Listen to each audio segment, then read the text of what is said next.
देखो जो आज तारीख पर्यंत गोटे स्पष्टता तो आम सरकार रे अच्छी जे जो जगार कौन प्रकार आईन श्रृंखला बाबद व्याहत होची तुरंत से कार्यानुष्ठान निया जाउची एवं दोषी गिरफ होची।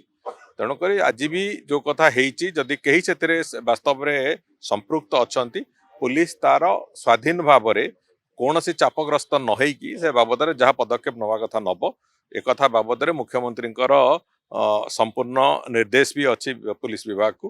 तेणुक कौन सी प्रकार ताको राजनैतिकरण करार किसी आवश्यकता भी नहीं। निजर एक्जिस्टेंस किए राजनीतिकरण करिपारंती किंतु राजनीतिकरण करार किसी आवश्यकता अच्छी बोली मु भावुनी एवं आमे संपूर्ण रूपे विश्वास रखिचु जे जदि किसी से भाया घटना घटी जो थे जहाँ नहीं सेठी पूर्वतन विधायक ताको इश्यू रेज कर से बाबद पुलिस तार जहाँ यथोचित काम करने से करेंगे।